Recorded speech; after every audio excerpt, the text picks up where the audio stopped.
दोस्तों, एक नगर में एक महान बौद्ध भिक्षु रहा करते थे। वह बहुत ज्ञानी थे और बहुत ही शांत स्वभाव के थे और उनकी यह बात ही उनकी विशेषता भी थी। या दूसरों के लिए कहते हैं या जो भी बातें करते हैं उस पे हमें ध्यान देना चाहिए। इतना कहकर बौद्ध भिक्षु ने अपना उपदेश समाप्त किया और वहां से चले गए। एक दिन वह बौद्ध भिक्षु एक मार्ग से होकर गुजर रहे थे। उसी मार्ग से एक युवक होकर गुजर रहा था। उस युवक ने जब उन बौद्ध भिक्षु को देखा तो वह जोर जोर से हंसने लगा और कहने लगा, अरे साधु महाराज, आप तो ढोंगी है। आपके उपदेशों में यह कहने से कि शब्दों में बड़ी ताकत है, आपकी बात सत्य नहीं हो जाएगी। ये सब सिर्फ बातें हैं। भला ऐसे कैसे हो सकता है कि शब्दों से हमारा जीवन बदल सकता है।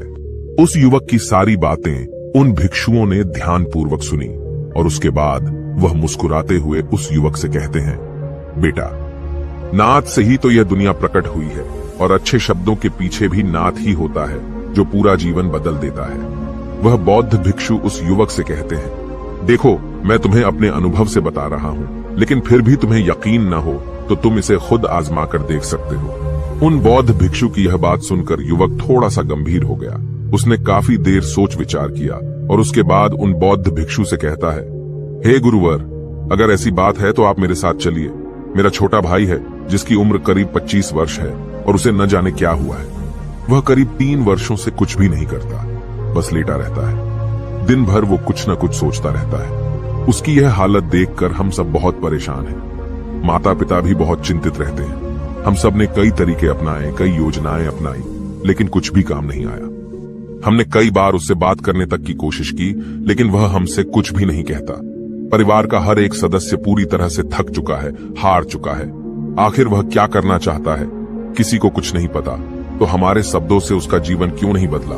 और जैसा कि आप कह रहे हैं कि शब्द सचमुच जीवन बदल सकते हैं, तो क्या आप मेरी मदद करेंगे? इस पर बौद्ध भिक्षु मुस्कुराते हुए उस युवक के साथ चल पड़ते हैं। वह युवक उन बौद्ध भिक्षु को एक खेत में ले जाता है और अपने भाई की तरफ इशारा करके कहता है, हे गुरुवर, यही मेरा भाई है जो पूरे गांव में आलस और मक्कारी के लिए मशहूर है। आप कहते हैं कि शब्दों में वह शक्ति है जो हमारा जीवन बदल सकती है। तो क्या आपके शब्द इसका जीवन बदल सकते हैं? अगर यह सत्य है तो आप इसका जीवन बदल कर दिखाएं। उन बौद्ध भिक्षुओं ने उस युवक के भाई को ध्यानपूर्वक देखा। वह एक पेड़ की छांव में आराम से सो रहा था। जब बौद्ध भिक्षु उस युवक के भाई के पास पहुंचे और आराम से उसके सर पर हाथ फिराते हुए कहते हैं, उठो बेटा, बहुत देर हो चुकी है। ये सोने का समय नहीं, ये तो जागने का समय है। उन बौद्ध भिक्षुओं की आवाज सुनकर वह लड़का थोड़ा सा अचरज में पड़ गया। आखिर कौन है जो मुझे इतने प्यार से जगा रहा है? वरना सभी गांव वाले तो मुझे आलसी और मक्कार ही कहते हैं। आखिर कौन है जो मुझे इतना अपनापन दिखा रहा है? उसने आंखें खोली और आंखें मलते हुए उसने पूछा, हे गुरुवर, आप कौन हैं और यहाँ क्यों आए हैं? इस पर बौद्ध भिक्षु उस युवक से कहते हैं, बेटा, ये प्रश्न तो मैं तुमसे करना चाहता हूँ। तुम कौन हो, यही तो तुम्हें जानने की आवश्यकता है। उन बौद्ध भिक्षुओं की बात सुनकर वह लड़का जोर से हंस पड़ता है और कहता है, हे गुरुवर, यदि आपको मेरे बारे में जानना है तो जाइए और गांव के किसी भी सदस्य से पूछ लीजिए। आपको पता चल जाएगा कि मैं कौन हूं। आपसे हर कोई यही कहेगा कि वह तो आलसी है, मक्कार है, तरह तरह के ताने सुनाएंगे, तरह तरह की बातें कहेंगे। इससे आपको ये जरूर यकीन हो जाएगा और आपको ये पता भी चल जाएगा कि मैं कौन हूं। तभी बौद्ध भिक्षु मुस्कुराते हुए उस लड़के से कहते हैं, सबसे पहले मेरी यह बात सुन लो। मेहनती इंसान के खुद के शब्द उसे अंदर तक चोट पहुंचाते हैं। इसलिए कभी भी अपने आप को कोसो मत। अपने शब्दों को सुधारो। और मेरी यह दूसरी बात भी सुन लो। मैंने उन गांव वालों से नहीं पूछा कि तुम कौन हो, मैं तुमसे पूछ रहा हूं कि तुम कौन हो। लेकिन तुमने तो अपनी आदतें मुझे बताई। आलस तुम्हारी पहचान नहीं, तुम्हारी आदत हो सकती है, और इंसान नहीं, उनकी आदतें खराब होती हैं। इसलिए बेटा, तुम आलसी और मक्कार नहीं हो, ये तो तुम्हारी आदत है। बस इतनी सी बात है जो गांव वाले नहीं समझ सकते। ये सारी बातें सुनकर वो लड़का थोड़ा सा आश्चर्यचकित रह गया, क्योंकि गांव वाले हमेशा उसे मक्कार, आलसी और तरह तरह के ताने ही सुनाया करते थे। उन बौद्ध भिक्षुओं की यह बात सुनकर उस लड़के की आंखों में आंसू आ गए। वह तुरंत ही दोनों हाथ जोड़कर उन बौद्ध भिक्षु के चरणों में गिर पड़ा और उनसे कहने लगा, आप सत्य कहते हैं, यह मेरी आदत ही है और मैं इस आदत से बहुत परेशान हूं। मैंने बहुत कोशिशें भी की, लाख उपाय किए, लेकिन मैं अपनी इस आदत से छुटकारा ना पा सका। इन आदतों से बाहर आना बहुत कठिन है। मैंने कई बार आलस छोड़ने का प्रयास तक किया, पूरी कोशिश भी की, लेकिन कोई लाभ नहीं हुआ। मैं जब भी कोई कार्य करने की कोशिश करता हूं तो पता नहीं क्यों मेरा मन कहीं और भागने लगता है। मेरा दिमाग किसी और दिशा में काम करने लगता है और मैं उस काम पर ध्यान ही नहीं दे पाता। मैं क्या करूं, कैसे करूं, मुझे कुछ भी समझ नहीं आता। जब भी मैं किताबें पढ़ने की कोशिश करता हूं तो मुझे नींद आने लगती है। मन में एक अजीब सा दर्द महसूस होता है। ऐसा लगता है कि मेरा जीवन यूं ही व्यर्थ जा रहा है, और जब मैं इस दर्द को बर्दाश्त नहीं कर पाता तो मैं सो जाता हूं, ताकि जब मैं उठूं तो मुझे दर्द न महसूस हो। और अब तो मुझे यह भी यकीन हो चुका है कि मैं इन आदतों से नहीं निकल सकता। ये आदतें मुझे नहीं छोड़ने वाली। इस पर बौद्ध भिक्षु उस लड़के से कहते हैं, बेटा, यदि तुम इस आलस की आदत को छोड़ना चाहते हो तो मैं तुम्हें एक सही उपाय बता सकता हूं, लेकिन उसके लिए तुम्हें कल सुबह मुझे मिलना होगा, तभी वह तरीका मैं तुम्हें बताऊंगा। यदि तुम उस तरीके को सीखना चाहते हो तो कल सुबह मेरे पास चले आना। इतना कहकर बौद्ध भिक्षु वहां से चले गए। लेकिन उन बौद्ध भिक्षु की सारी बातें उस लड़के के कानों में गूंज रही थी। वह यह समझ नहीं पा रहा था कि आखिर वह बौद्ध भिक्षु उसे कौन सा मार्ग दिखाने वाले हैं। वह ऐसा कौन सा उपाय बता देंगे जिससे उसके जीवन से आलस्य हमेशा हमेशा के लिए खत्म हो जाएगा। देखते ही देखते रात हो गई। रात भर वह अपने बिस्तर पर करवट लेता रहा और उन बौद्ध भिक्षु की बातों के बारे में सोचता रहा। इसी प्रकार देखते ही देखते सुबह हो गई और वह लड़का उन बौद्ध भिक्षुओं के पास जा पहुंचा। वह लड़का उन बौद्ध भिक्षु को प्रणाम करता है और कहता है, गुरुवर, जैसा कि आपने कहा था, लीजिए मैं आ गया। अब मुझे वह मार्ग बता दीजिए जिसे मैं अपने जीवन से इस आलस्य को निकाल सकता हूं।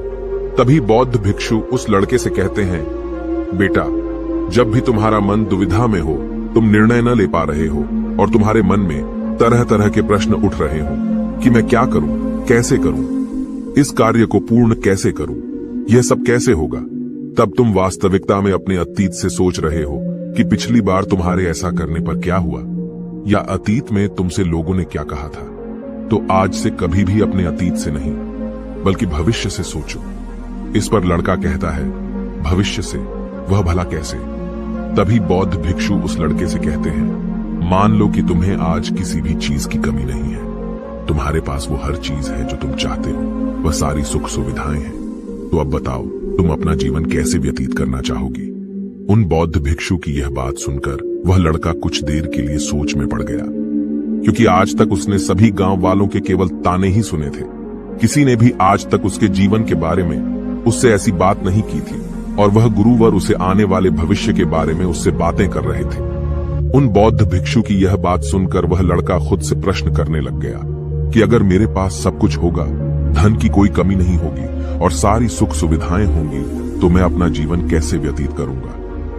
कुछ देर सोच विचार करने के बाद वह उन बौद्ध भिक्षु से कहता है, गुरुवर, मैं यह दुनिया घूमना चाहूंगा, पहाड़ों पर चढ़ना चाहूंगा, समुद्र की रेत पर चलना चाहूंगा और मैं एक बहुत बड़ा व्यापारी बनना चाहूंगा। तभी अचानक उस लड़के का ध्यान टूट गया और वह उन बौद्ध भिक्षु से कहता है, परंतु हे गुरुवर, यह सब कैसे संभव होगा? केवल मेरी मात्र सोच लेने से तो यह सब पूरा नहीं होने वाला। उसके ऐसा कहते ही उसके अतीत में बीती हुई सारी घटनाएं उसकी आंखों के सामने से गुजरने लगी और वह एक बार फिर से निराश होने लगा। और अब वह यह सोचने लगा कि मेरे पास तो पैसे ही नहीं है, तो मैं भला व्यापार कैसे कर सकता हूं? न ही मेरे पास व्यापार का कोई अनुभव है। ऐसी स्थिति में मैं भला यहां से कैसे निकल सकता हूं?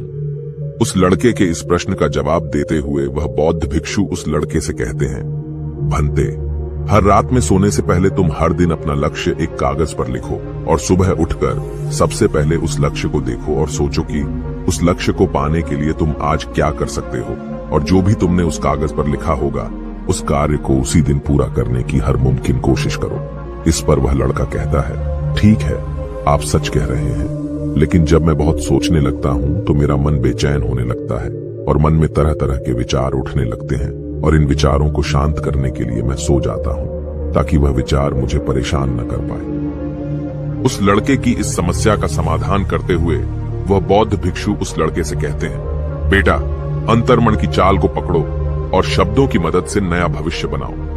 तभी लड़का कहता है, हे गुरुवर, आप क्या कहना चाहते हैं? मैं आपकी बात समझ नहीं पा रहा। इस पर बौद्ध भिक्षु मुस्कुराते हुए कहते हैं, बेटा, कैसे होगा? यह जो सवाल है, यह सवाल नहीं बल्कि एक डर है जो तुम्हारे अंतर्मन में बैठा हुआ है, जो तुम्हें अगला कदम लेने से रोक रहा है, तुम्हें कदम आगे बढ़ाने से रोक रहा है। यदि तुम वास्तविकता देखो तो किसी को भी नहीं पता होता कि वह कार्य कैसे होगा, लेकिन एक इंसान जब दृढ़ निश्चय कर लेता है तो वह अपने उद्देश्य को सामने रखकर लगातार प्रयास करता रहता है और वह अपनी सफलता प्राप्त कर ही लेता है। तभी वो लड़का उन बौद्ध भिक्षु से कहता है कि हे गुरुवर, अगर ऐसी बात है तो मन में बार बार चिंता क्यों होती है? मन बार बार बेचैन क्यों हो उठता है?